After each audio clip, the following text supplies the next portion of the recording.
Hello, everyone. I'm Suzanne Taylor King here for Coaches in Conversation. And I am a business coach, strategist, and I love other coaches and the conversations that we need to have. This group has been happening for the last 2.5 years, and it has done amazing things for the people in the room. Today, we are going to be talking with Jason Croft, my podcast producer, my personal friend, my personal coach, an incredible influence on my life as far as me being visible on social media. Now, Jason, welcome. Nice to have you. Thank you. Thank you. Glad to be here. Now, first question for everybody. What would being more visible do for your coaching practice? What would being more visible do for your coaching practice? Think about that. Jot a few things down. Put something in the chat if you would like, and let me know. All right, let's see. I'm afraid to put myself out there. Yes, people definitely would not like you. So be deathly afraid of that. More clients, Charlotte says. For those of you that don't know, Sajad, Sandy, Brad, Mustache is in the house. Brad, great to see you. Look at that. Gordon, you have some competition with the beard and the mustache. So maybe you two should just connect over that. Sandy, great to see you. Scott, thanks for being here. So let's feel into what would being more visible do for your coaching practice. On a scale of 1 to 10, how many people reach out to you because of your visibility? Let me know in the chat.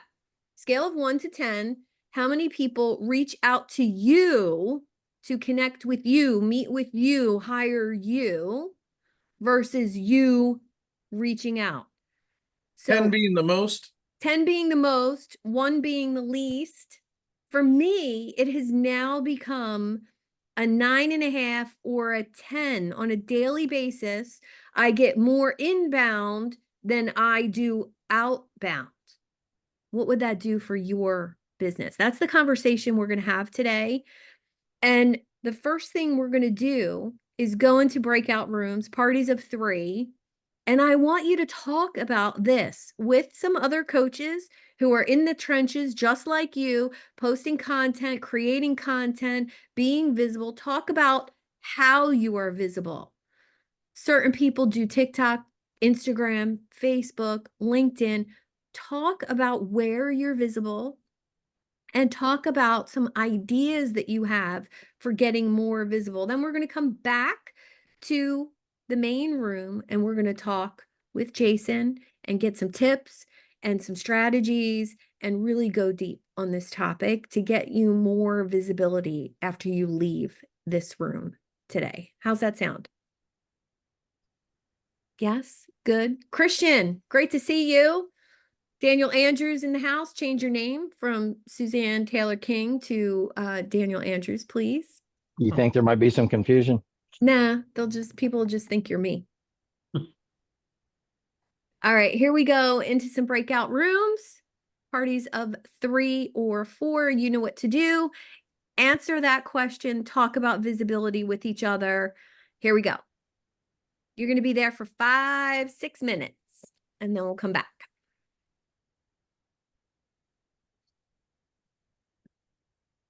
You and Daniel do look like you could be related, actually, if mom did that. I know. I have a picture I'll share where we're sitting next to each other and the smile, all the things are the same.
Hi.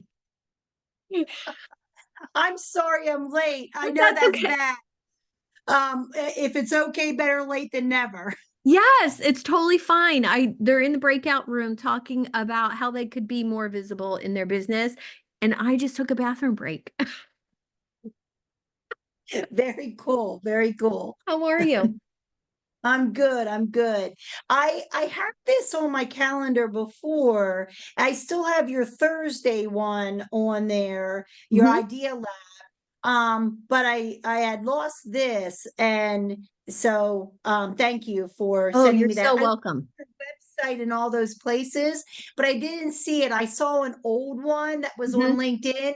So I tried to click on it to see if it would, go somewhere. And it said that this event has been Okay. passed.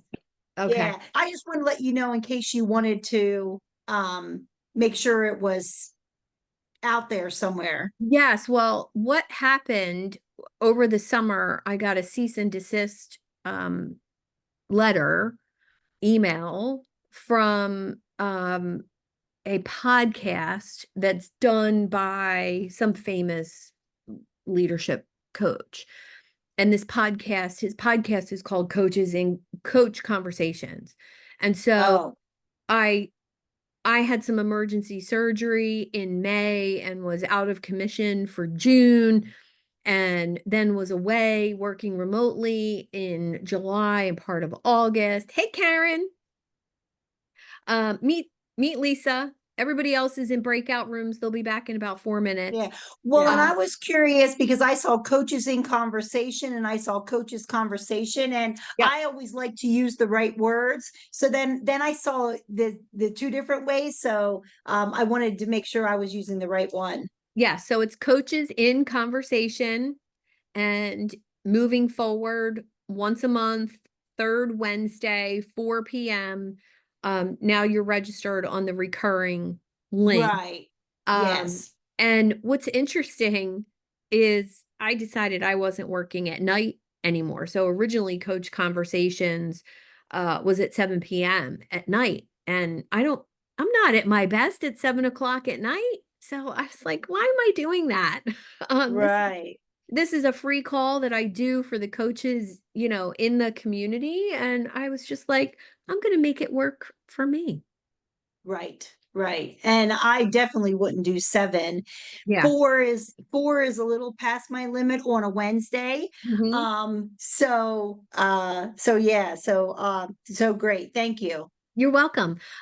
Lisa is an amazing business coach. We've heard each other speak at numerous different events. And Karen is a new friend who I found on LinkedIn because she's amazing and she brings humor into coaching.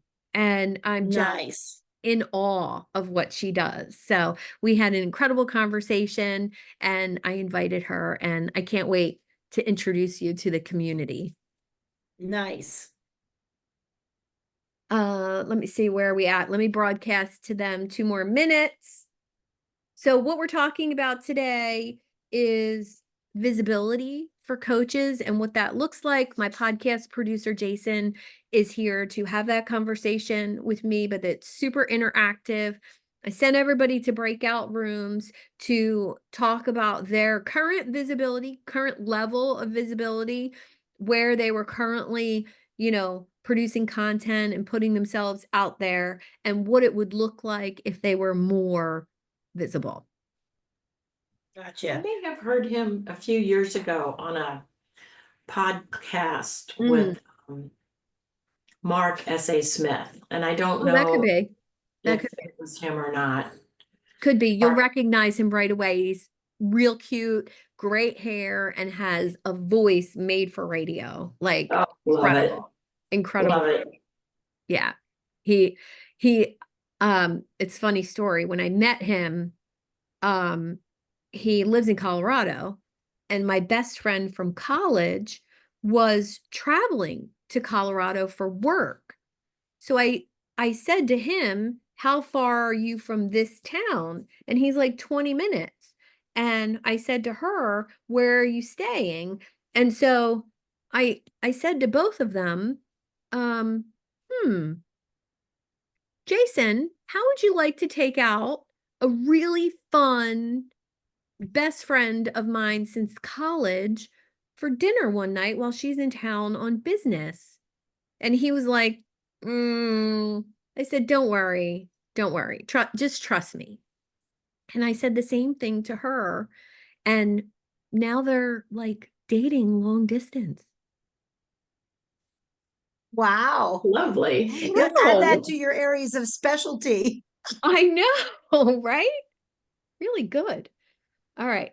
I'm going And just to let you know, I had told somebody prior to your and my conversation that I would be available for a call. So if they call, I'll take it and then I'll hop back on.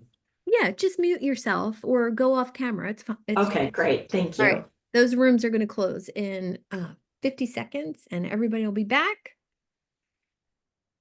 And we will do some introductions and then we'll get this conversation started. I always like to send them into breakout rooms first because it gets people, more connected and talking. Yeah.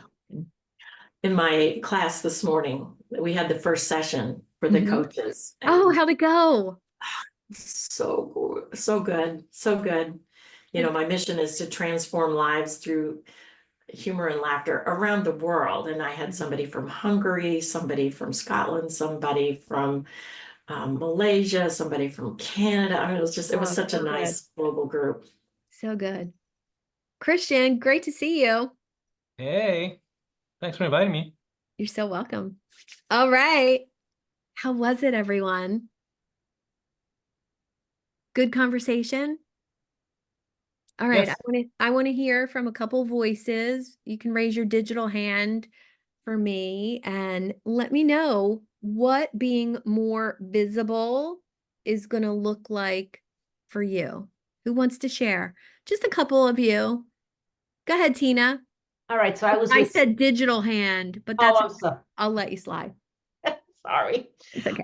I was with Scott and oh my God, I can't find it. Gay. Okay, Thomas Gay. Sorry. That's okay. Sorry. Well, what visibility we were talking about in our room is really that visibility may not get you clients, but people seeing you will, you'll be able to be authentic or should be authentic. Sharing stories sell. So really sharing who you are is really not having a sales pitch, but really being authentic. But it's all about relationships. It really is. But being visible online is important. Awesome.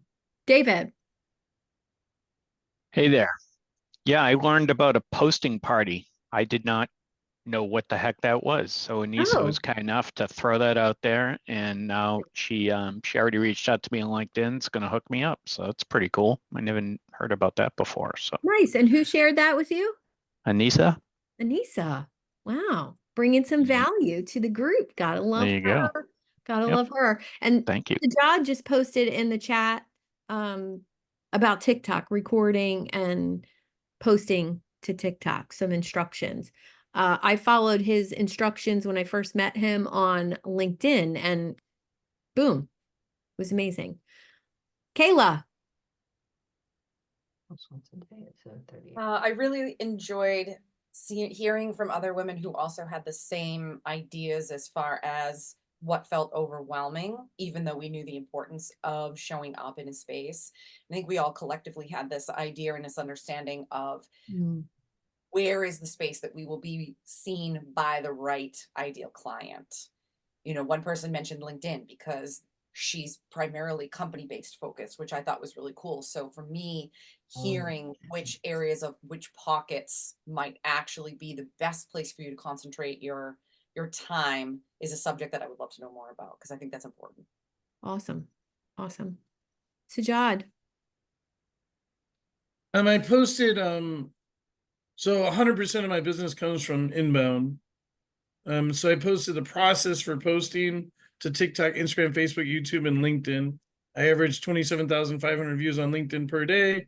Over 70% of my business comes from there, or it did 3 years ago. I get thrown off. I get a lifetime ban once a year, so it rebuilds every year. But I put the process there. I put the substance there. I'm on TikTok, Instagram, Facebook, YouTube, and LinkedIn. every single day. And if you follow that, you can make a lot of money. It takes 6 minutes a day. The number one key is consistency. Yes. Posting every single day. And oh, one more thing. Add massive value. Suzanne Taylor King. To add massive value means to say something so useful that people write it down. If you're posting buy my shit, nobody gives a crap. It's dated. You're stuck a long time ago. Nobody likes advertisements anymore. You have to add value in everything you post. And I notice what Sajad did there. He put value in the chat, told you value. That's the model to follow. Don't model some of the things he does unless you're comfortable with that. He has his own style, right? You have to have your own style of engagement and visibility. And one thing I want to share is a client actually came from a platform he's not on because somebody actually made a comment about him. And I know this has happened to Tom Gay. It's happened for me. It's happened for David George Brooke. Because of visibility on one platform, somebody talks about you in a room you're not in, and that results in an inbound inquiry. And we're going to dive into more of that. Jason, are you ready to hop up here with me? Of course, of course. Awesome. All right, I'm gonna bring you up and see if I can. Yes, here we are. Woohoo! Oh yeah. Awesome. Tell us a little bit about you and how you got to this place of being a visibility coach. Oh, it all began back in the 1800s. Back in the That's 1800s. right. Back on the range. Yeah, I stumbled into this idea of putting yourself out there and, what that can do. Back, I guess 2015 was the first time I jumped in front of the camera in this capacity, kind of the hosting a show out of a, hey, maybe this will work kind of thing, doing sales and marketing for a video production company when I was still in Dallas.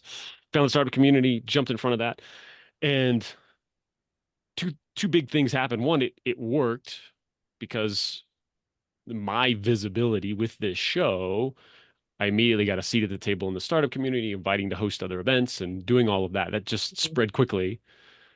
But then also I fell in love with it for whatever reason, and have done some version of it ever since.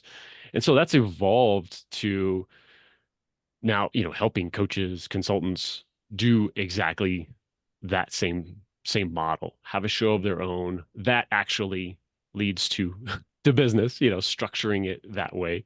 Yeah. So there's an art and science both to that, and helping them do that. And it's again that recent evolution to, beyond just the podcast, even beyond video. What I help people with a lot is this idea of just overall, how can I be visible? And if everything else that you can do in marketing and putting yourself out there, word of mouth, if all that works, what happens? If you get the interest of somebody, what do we all do? Of course, it's, hey, Google, LinkedIn, go and check it out. What's there? Yeah, so it's working with folks to make sure that's, buttoned up and showing as an authority in that space as well. Yeah, visibility for visibility's sake doesn't work. I've met tons of people who put out tons of video content and it doesn't lead anywhere. And I was guilty of this in the early days of my content.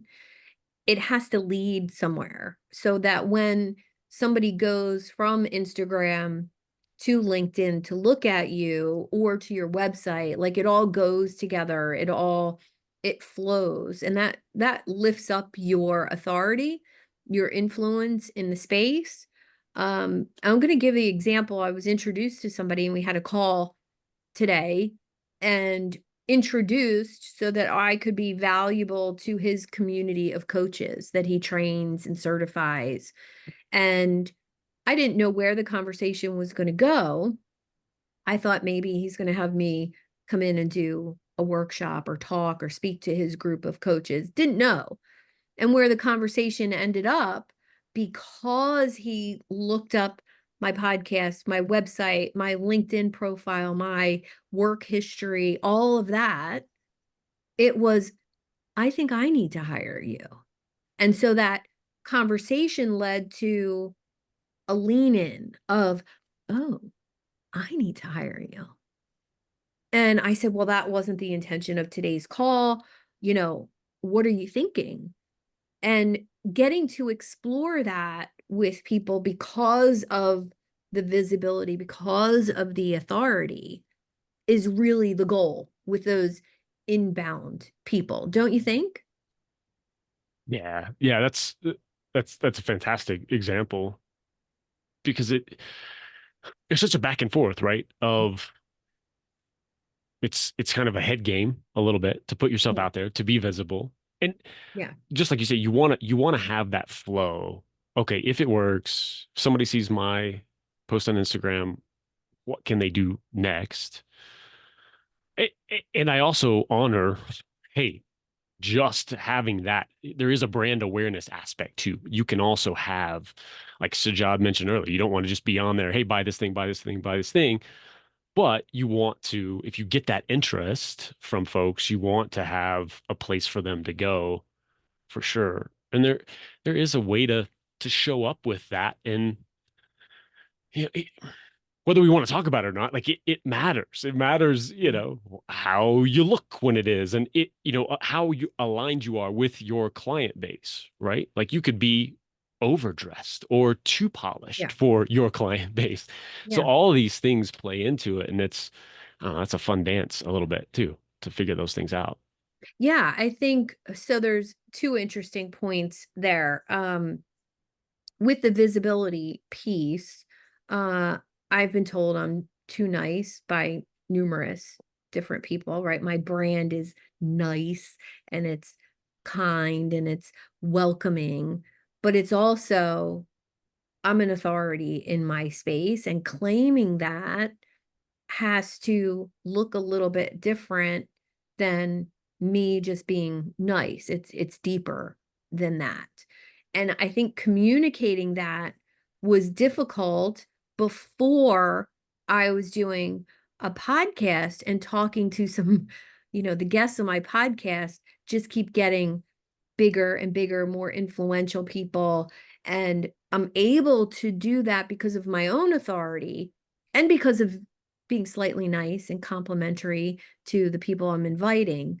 But because I'm talking and having those conversations with the people that you've encouraged me to be reaching out to and growing, I'm receiving more authority in my space. And let's talk a little bit about how you can leverage that in your own coaching space. Yeah. And one thing that you do really well in that is that dynamic that once you have them on the show, and that's an important dynamic. I know Sandy in here, she's starting a podcast she mentioned in the breakout room. And for anyone doing that, to have that mindset of I'm going to bring on my ideal client, number one, I think is a great approach, a strategic partner. But then also just like you're talking about, other authorities in and around your space so that your ideal client goes, oh, okay. she's talking with them. Oh, wow. So once you've done that, it needs to be two experts having a conversation. Yeah. Not just, oh, tell me more. And then what happened? And then what, and it's such a, I think most of us in this room probably default to that in the conversation because we're naturally curious. Hey, I'd love to know more about you. And we want to do that. And you can do that and you can have all that come out, but you can also do it in a way so that you're just as much of an authority as your guest is. And you do a fantastic job in that, bringing that up, bringing just enough of, oh, that's a great point. I just worked with my client on that about that, just enough that, it levels that, because otherwise it can very quickly, either in your audience's eyes or just that guest, it's oh, they're there to do you a favor, and that dynamic going on. Right. Right. Well, I don't know what that's called, but when you're trying to become more visible, borrowing other people's audiences is really key. You know, you could call it affiliates, you could call it, list sharing, but when two people have a conversation versus just you doing videos, you're actually expanding your reach tenfold on social media, right? So whether it's a podcast, whether it's an interview series, whether it's just a conversation like we're having right now, if this was being streamed live, we're reaching my audience and your audience. And the possibility of more people seeing your stuff just goes up times 10, actually. It's not just, you're actually exposed to strangers more when I'm sharing to my audience, you're sharing to yours, then the chances of us being seen by strangers goes up exponentially. And that changes often because of the algorithm. But let's talk a little bit about borrowing that audience of other people. It's something I've been doing for the last year. Now, of course, showing up and providing value to someone else's audience, yes, absolutely necessary. But what's your take on doing that really intentionally? Yeah, it can go everything from going into groups like you've done well, going in, giving that value. Hey, I'd love to come in and train your audience on XYZ, whatever your expertise is. That's a great way. Having a podcast guesting strategy to go out and just take that long-term approach. For the next 6 months, I'm going to do an interview a week and see where that lands. And then there's a whole methodology for that to make sure that that's worth your time. Yeah. Meaning not audience size where people go to, but actually what you're, again, giving value on there, but giving them an action, a call to action. Yeah. And so there's that there's that front end. And that's what we can kind of stop a lot of times, is because we're in that mode, like blinders are on. I'm going to leverage their audience. This is what I can do. Yes, we're giving, but here's what I can do with their audience. Mm-hmm. But you can also, the other half of that is to make sure you use that within your own audience, or even reach out to new folks. You've got this piece of content. So you've been on somebody else's show. Now you've been validated by this other person as well. Make sure you're leveraging that. Have a post about that you were on their show. Have a post about it when the episode comes out. Take that clip and direct message your ideal clients who may benefit from what you're teaching on there. So it's expanding that. So when we get into this idea of visibility and being out there, there's so many layers to what you can do with that same effort and get in front of even more eyeballs. And again, the consistency of it, because we all know it's just whether we like it or not, you got to be out there and over and over and over again. Yeah. Yeah. I want to give this really cool example that, and then Anissa, I'll come to you. I have a friend who I've learned AI prompting from. I've taken his course, I've been in his mastermind group, and now I'm providing value in his Facebook group, which has 200,000 people in it. 200,000 entrepreneurs learning AI prompting. And once a week, I share a prompt I've come up with that I'm using with my clients. He messaged me today and said, "Thank you so much for your contribution to my community and the value that you provide." Like, I'm learning. I'm in that community, like I'm benefiting too. You're welcome. And he said, "What could we do together for my community?" And I was like, "Your 200,000 person entrepreneur community, you just tell me whatever you want. And the fun, so it's two things. I'm showing up, providing value, yes, but I'm not doing it just because he has 200,000 people in his Facebook group. I'm doing it because I'm learning, I'm benefiting, and it's fun. And that energy of showing up like that makes you even more valuable because I'm not there just to benefit. Oh yeah, it's great energy, and it kind of ties in. And this may be a little rabbit trail we don't go down, but I know you and I have been talking about this idea of idea creation, and in that, Yeah. and that's another aspect of this that happens because you bring that to the table when you're presenting. It's these new, fresh ideas, and when he's coming to you, hey, what could we do together? Oh yeah, because you're going to have 10, 15 ways of of answers for that, basically. Yes. And that's another piece that layers into this that I don't know. Again, I think you and I Yeah, I have had a think we'll hard do a time little bit of that. defining that, but I think we'll do a little bit of that today. Let's bring Anissa up. We're going to add you. Hello there. Hi, thank you so much. You're welcome. So over the past 4 years, I've guested on about 100 different podcasts.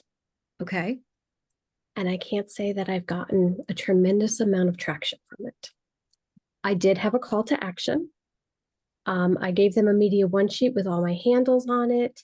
I mean, I did like everything I thought I needed to be doing. Is it better to have your own podcast as opposed to guest? I mean, I understand the concept of borrowing someone else's audience, which is what I felt I was doing. I felt I was giving value. What else can you do? Oh, Yeah, so many ideas. Jason, you take this one first. what was your call to action? Go to my website,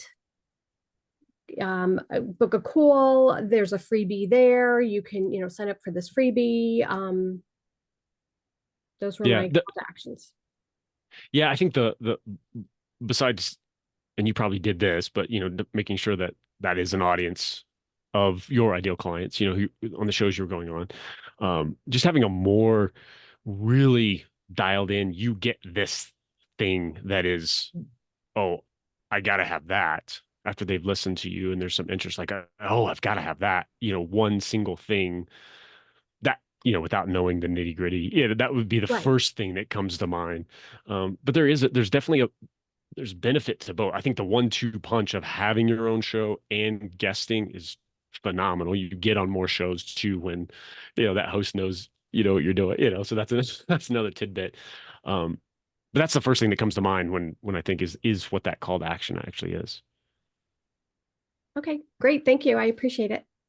Yeah, I would say also, how have you leveraged those appearances to build authority with your own audience? Like, hey, look at me. I was just on this show. Oh, I was just on this show. I was just on this show. And so that appearance of being more visible out to more people will leverage that other person's authority with your tribe of people. And that helps. That's definitely a way to use that content to actually put it in front of your people to build up your own influence. The other thing that you could do is make a list of all of your appearances on all those other shows. And Jason, if you remember that website that you can go to and type your name in and get a list of all the podcasts you've ever been on, do you remember that? Mm-mm. All right. If anybody remembers that website, I've said it numerous times, but basically you type your name in and a whole list of every podcast you've ever been on will show up on that website. And I had my assistant make a spreadsheet of all of my appearances. And then when somebody has a question for me about holistic lifestyle, I don't coach that, but I was on a podcast that talks about that for entrepreneurs. I'll send them that clip of me. And that's another way to use that old content to re-influence new people. Fabulous. Was it Podchaser? Podchaser? I don't know. Maybe. But yeah, but that's the Gordon might know if he's still here. And that's the other piece too. If you've been on 180, like, feel free to, if it's been 2 years ago, 3 years ago, post it again this week. Hey, I loved my conversation with so and so. Don't be afraid to reuse that as well. Great. Okay, cool. Thank you. You're welcome. You're welcome. All right. Sajad, you have a question? I have 48 thoughts. I was going to say, I've got 74 things. Thoughts or Go. questions? Only a question? You want me to only do a question? Well, that's what helps other people the most. Your problems, I guess. I got a lot of problems. It all started when I was 6. No, not those. I was born into a sweet. Shut up. I was born into a racist, sexist, homophobic society. Be quiet. Okay. I've never landed a deal through a podcast. I'd say shut up. I'd say do presentations, and for however much time you get to do a presentation, speak for half the time, because the money's made in the Q&A. Your money's made during the Q&A. But I'll ask a question. But I still want to share my 48 other thoughts, but I just won't. What I found, Jason, is consistency. So I'm on TikTok, Instagram, Facebook, YouTube, LinkedIn, 365 every day, adding massive value. 100% of my business is inbound. And when super famous people follow me, I always ask them 2 questions. Why did you follow me? And then they say, because it was entertaining or educational. And then I say, how did you blow up? And the first question is not a real question, because they all say the same thing. But the how do you blow up? They all say, I have no idea. All I did was post every single day. So it seems like beyond everything else, hashtags, time to post, relevant content, it's just being there every single day is more important than anything else. Yeah, I love this message. And I'll say that that falls into the bucket of do as I say, not as I do, because that's absolutely, there's just story after story. From close friends to, everything you open up and see is that exact same feedback, right? Not just the consistency, but the piece of it. And Sajad, I know you've talked about this too. Like, you just never know, like, what that one piece, why at that time of day is going to hit. And then when it's not just about, and then landing that viral clip or viral video, whatever. It's then having everything in place, having, 2 years of content when that does hit, because then it just raises everything else. So, right. Yeah. Right. And I think, so being on other people's podcasts has never directly brought me a client. Like, it's never been, oh, I was on this podcast and so. But speaking to other people's groups, whether it's a networking group or a mastermind group or a Vistage group or many of the groups that I present to, whether it's for 10 minutes or 40 minutes, every single time there has been sales calls booked with me after the talk, whether it's 1 or 5. And I think my theory is that because it's a talk that's interactive, valuable, people write down information, but it's also because they feel like they get to know me a little bit better in that situation. And there was a podcast I was on a couple weeks ago that was such a deep conversation. It was a spiritual conversation, had nothing to do with business, had nothing to do with what I do for a living. It was about who I am as a person. People were interested in that. They were like, oh, I didn't know you thought that way. And so it sparked conversation. So if you can be on a podcast and go somewhere that you've never gone before to the public, that's really helpful as well. because it gives your audience a new insight into you, who you are as a person. Yeah, that's an interesting point too. That brings up some good thoughts too around reasons to be on, right? Going back to not just trying to sell your stuff, get people to take that call back. Maybe it's just that relationship with the host, because they also run a group and have a training program. It's building that. Maybe it's leveraging one or two steps down the road more than just that, oh, I hope I get a client today. Yeah, talk a little bit about that idea that you can use a conversation, whether it's, a podcast or just a live stream conversation or an interview, how to use those to actually build a relationship with someone that leads to opportunities down the line. Yeah, it's so funny because that's what we're all looking for, right? We just want, if I could just have a conversation with this person to even find out if they'd be a great client or referral partner or whatever that may be. I just want to have that conversation. So that's been my approach with why do a show in the first place, is just to facilitate that, because you get a reason, it's way easier to go, hey, come on my show. I'd love to showcase what you do, rather than, hey, you want to talk to me for 30 minutes? You don't know me, but and yeah, it just facilitates that. And so many of these things, from having a show, being on other people's shows, AI, all of these things that you and I jump in and love, are all just to facilitate that human connection and get to that point. And that's a piece that I'm starting to talk more about too on the podcast guesting side. Think about that primarily with the relationship you get to build with that host, and think about your decisions to go on a show or not, of what's possible with that. And that's just being human and interested in, but also you can be business minded in it. It's not just, hey, let's sit around and talk about nice things. Like, you can be business minded and strategic and human and build a relationship all at the same time. Those things aren't siloed. I like that, because I think there is an intention behind every guest I have, but it's not always an intention just for me.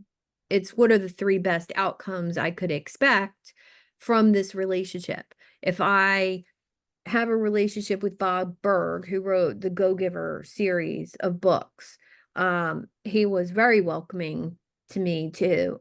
I had him on my show. We had a great conversation.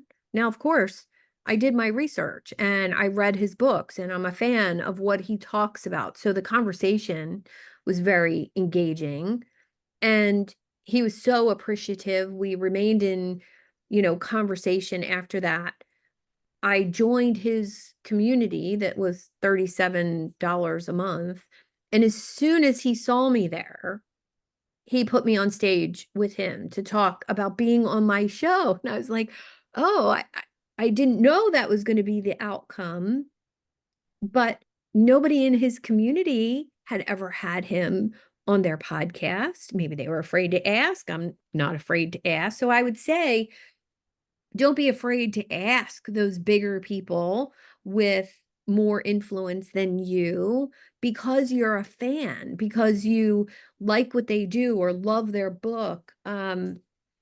Jason, you really helped me see that in itself was going to attract people to the conversations that I was having. Yeah. And again, it's such a, I think people can put it into that bucket of, as soon as you're strategic with something, that it's not human. And it's just not the case. You genuinely like Bob Berg and the Go Giver and all of that, and it just works. And having that conversation, having him on the show, is a benefit as well, and that's okay and fine and and wonderful. But it's and also a benefit for my listeners, benefit for me, benefit for my listeners, benefit for Bob and his mission. Oh, now I see. Right. So anybody I reach out to, it has to be that. That's the requirement. And I don't know. I learned that from you and hanging out with that mindset of, yes, it's about being strategic in who I have on my show. I get asked numerous people say, "Oh, I want to be a guest on your show." And I say, "Oh, my show is for this purpose. This is the people that I have on my show. I'm happy to do a live stream with you sometime, but my show is for this purpose and that purpose only. That's it."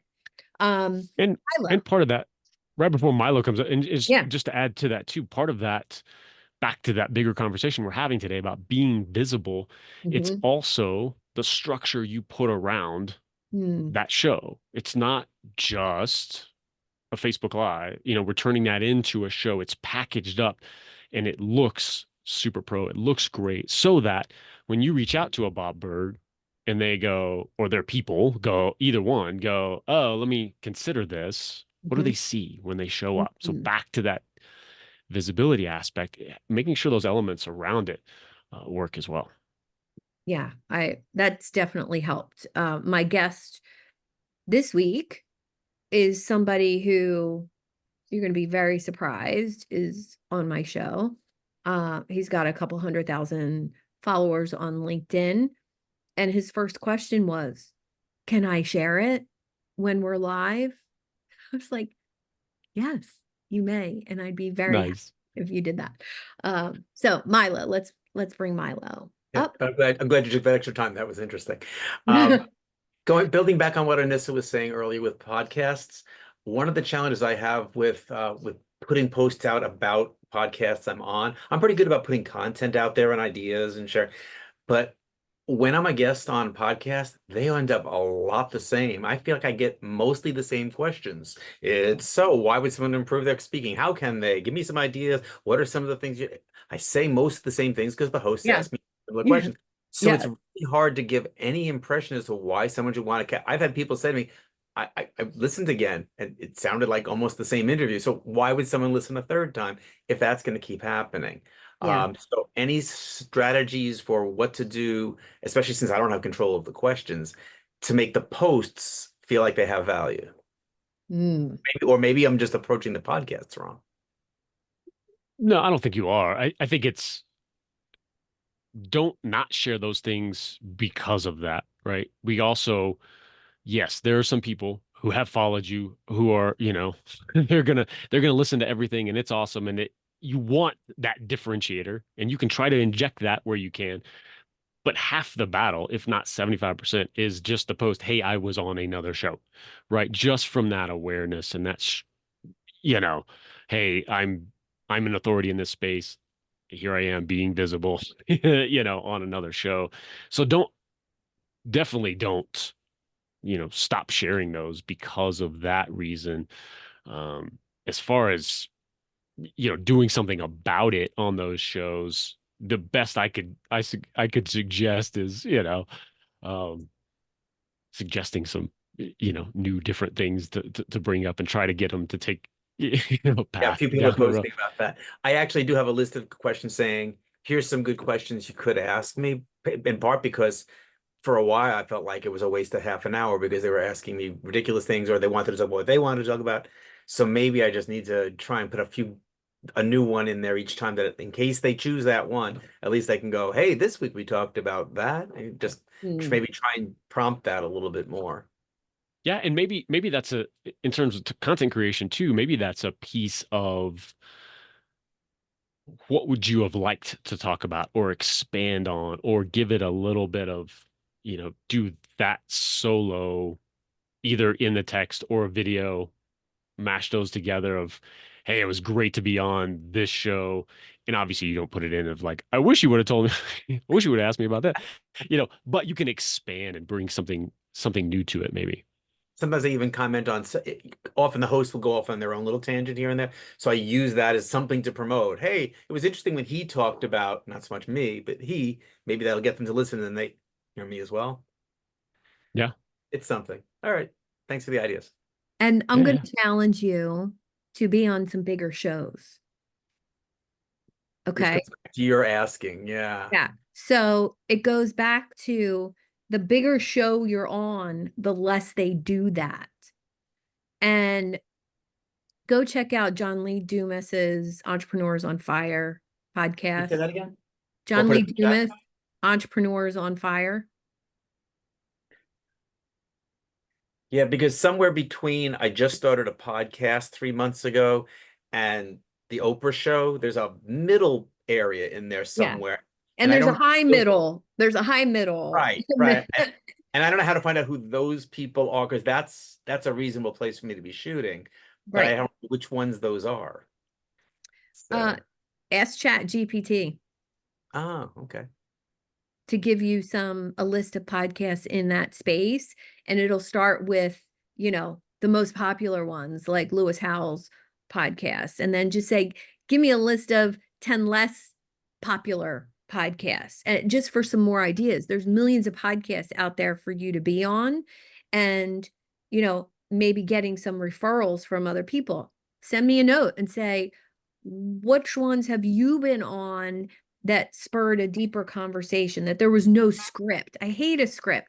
I don't want to answer your stupid questions, and I'm not giving you questions to ask me.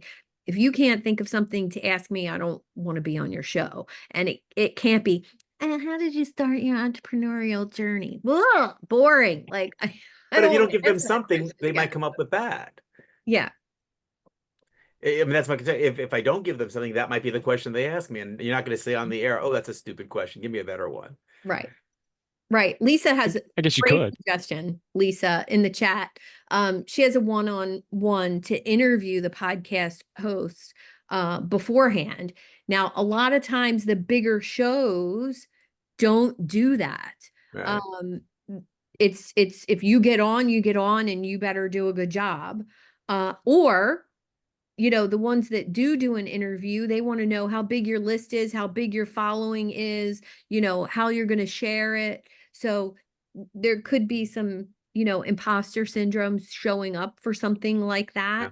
And the last one I was on that was really popular, he asked, how big's your list? How big's your following? I didn't quite meet the criteria. And he said, you're not quite the influencer that I normally have on. I said, yeah, but my story is a hell of a lot more interesting, and I'm a really dynamic guest. And he was like, okay.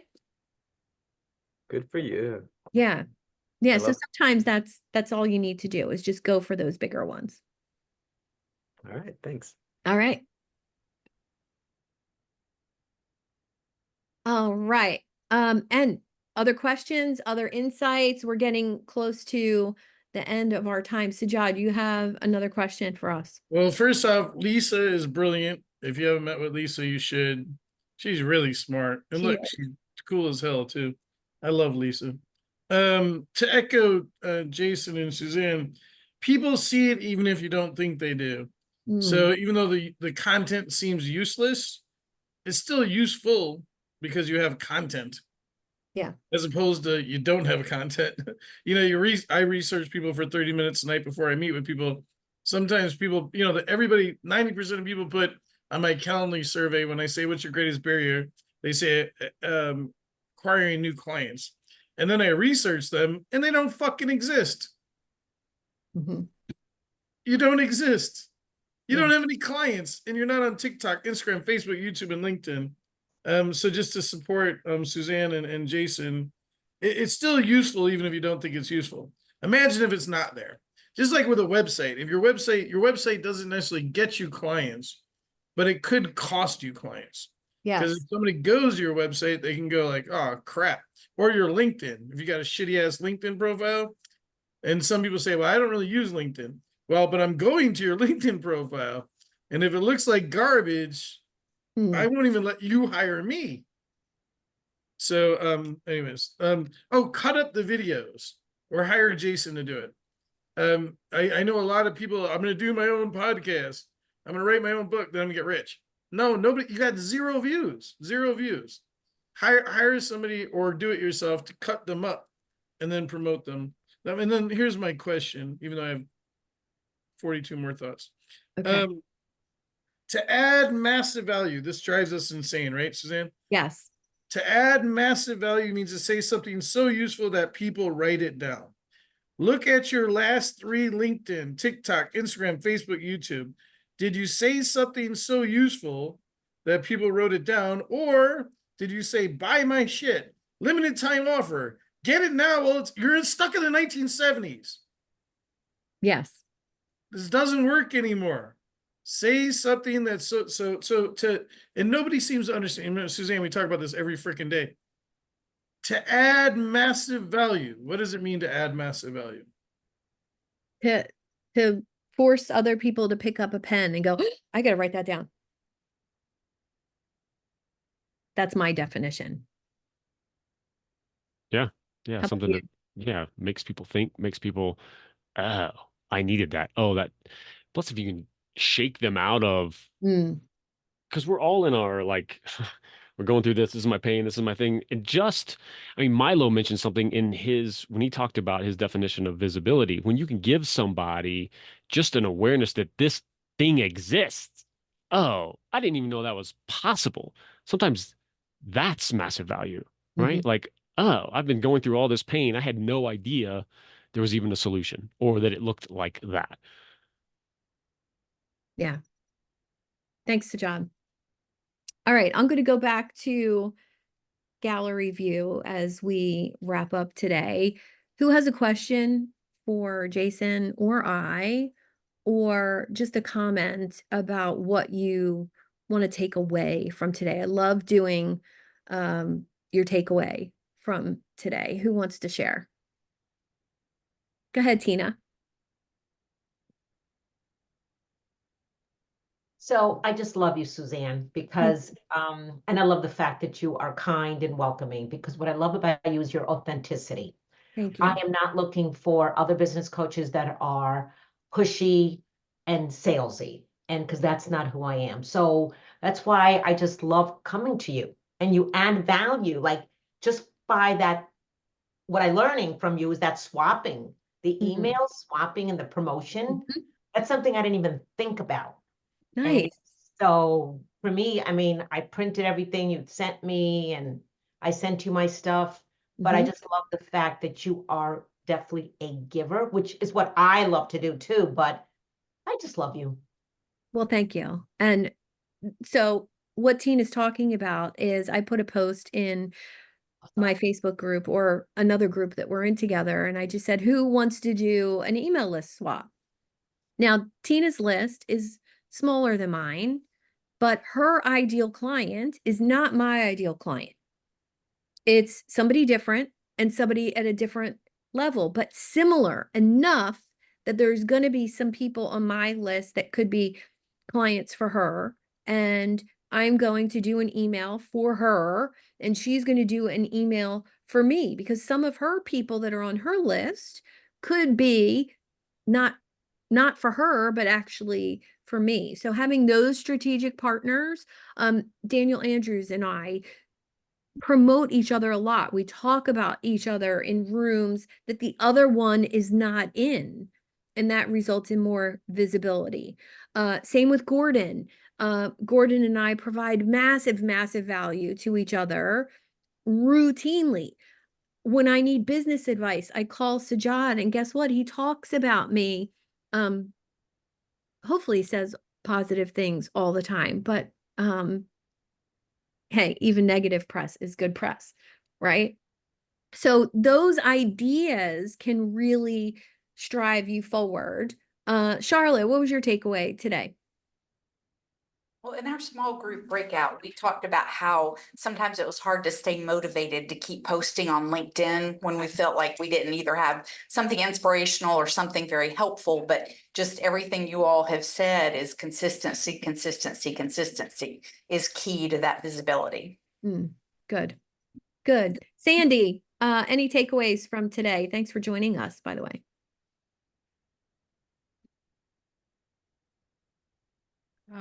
Taking it all in. It's great information. I took tons of notes. So, Cool. So would you say this was of massive value to you? It was, absolutely. Yay. Jason, you got a new fan in Sandy. Susie, what was your takeaway today? Well, I named it in the chat, but one of the things that doesn't get talked about a lot is the energy behind what you do. And I tap into that more than anything. My energy brought me here. Nice. The energy of all of us, we're all connected. So when we're on social media, the energy we put out is what's going to draw it to us. Yeah. And since I've been tapping into that, I'm getting clients. I have a podcast. I'm on social media. Until I started paying attention to my energy and what's happening, nothing. Yeah. In the last month, 2 brand new clients found me on my podcast. She's not on social media. Nice. She's like, I just found your podcast. Love what you're saying. Went to your website, scheduled a call, and she hired me. So think about that when you're putting things out. The energy matters. Yeah. Yeah, I say that all the time. You know, that intention, you know, to pick 3 really good intentions from every engagement, whether you're posting a video, making a post, having a conversation. What are 3 amazing outcomes that could happen from that interaction? And, you know, put that positive energy behind it. And of course, you have to do the work, right? You have to do the work. Jason, any final thoughts? Yeah, one thing just to add to the massive value aspect of all of this, and yes, be out there, be consistent, do all this. Let's not forget, though, that it's okay to sell, to make sure that there's a path. Like you mentioned it earlier, there's a path for people to buy from you. There's a reason we're here. There's a reason we're being consistent. So don't be afraid of that aspect and swing the pendulum too far that way as well. Show up, be that professional, have like, hey, I want to give, because you know a certain percentage are going to reach out. They're going to ask, this is awesome. How can I work with you? You know, but make sure that there's a path for them to reach out, to know who you work with, what it looks like, what, you know, don't be afraid to talk about those things as well. Yeah, I think that's a piece where, you know, sometimes people get stuck in that, oh, it's all about relationships and it's all about, you know, being a giver, but then they forget that there has to be an ask as well. It's not just, you can be a giver in the wrong sense. You can give too much, and the person, I think Daniel, could you unmute and say that saying that you say about being a giver the wrong way? Oh, sure. Yeah, Adam Grant, you referred the book to me. Yes. Give and Take. In the first chapter, he talks about the fact that you can easily look at people's networking styles and sort them: giver, taker, matcher. People that want to give more than they receive, people that always want to make sure they receive more than they give, and then people that kind of shoot for reciprocity. Then you can look at a lifetime's worth of success as well in a career, 30, 40 years easily. And at the highest levels of success, you will find more givers than takers and matchers. And at the lowest levels of success, you will find more givers than takers and matchers. It is entirely possible to give wrong to the wrong communities, to the wrong people, to spend your time ineffectively trying to hope that karma, that ain't a thing, the law of reciprocity, not a thing, will come back to you. The world responds to deserve, not to want. And you've got to be strategic about who you build with and how. Yeah.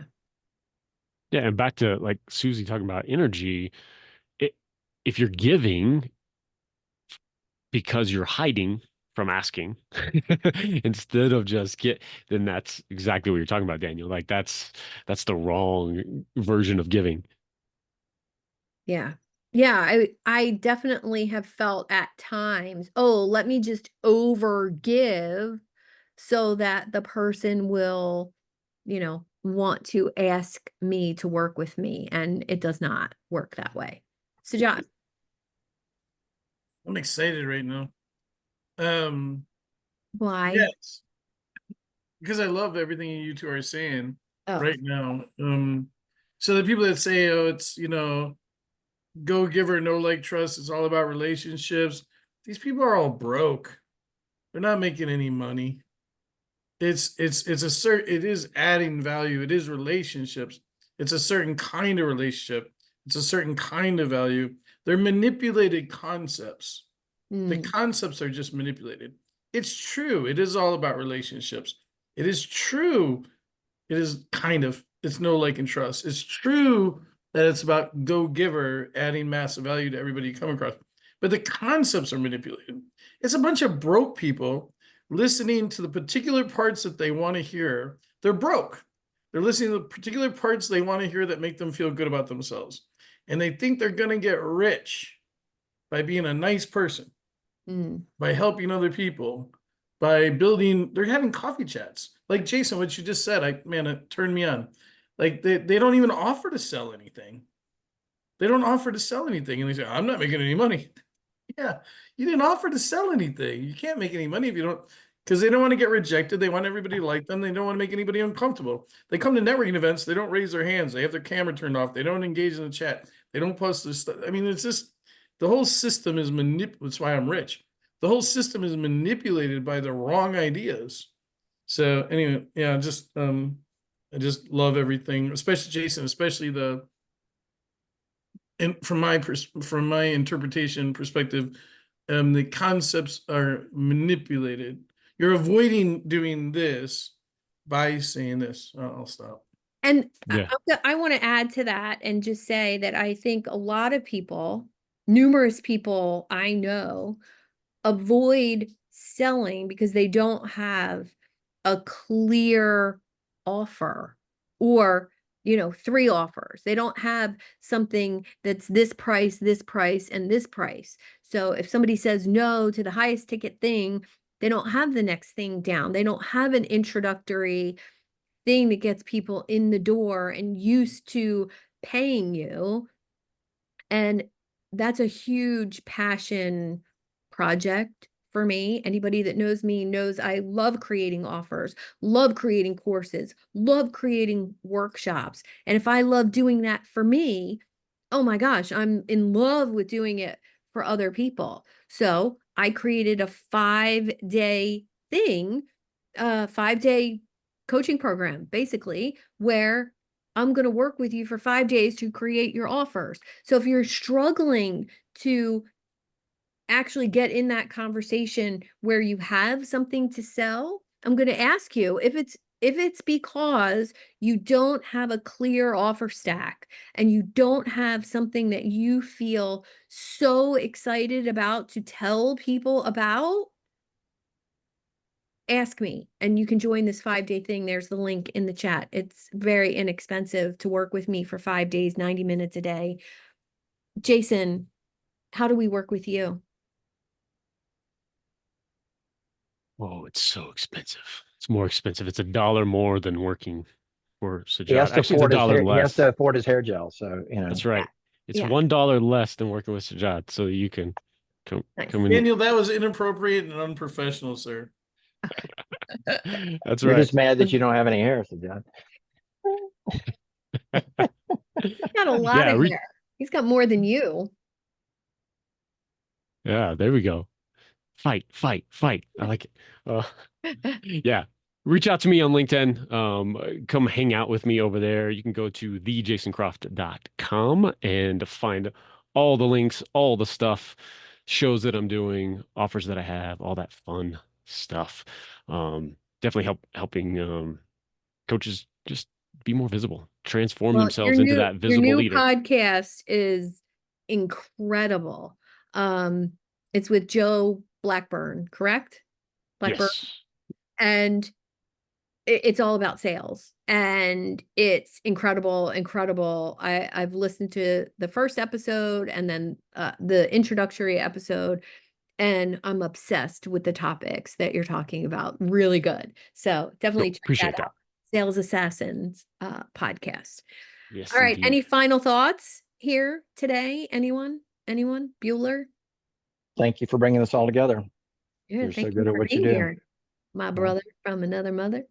You got it, sister. See you soon. Yep. Rob, you were very quiet today. Yes, I was. I logged on late, but great talk. I really enjoyed everything Jason had to say. Good job, Jason. Appreciate that. Awesome. Thanks for being here. Thank you. Mike O'Neill, where are you headed to?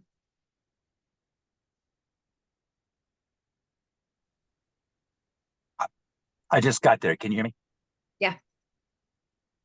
Okay. I'm so sorry. I be in the car the whole time, but I started when you started, and I just pulled into my next stop. So Nice. well done. Nice. Jason, if you're still there, nice job. Thanks for Thank being you. here. Appreciate it. If he is or is not, would you pass that along? Yes, he's here. He's still here. Now he's gone. Thanks, Jason. Yes, indeed.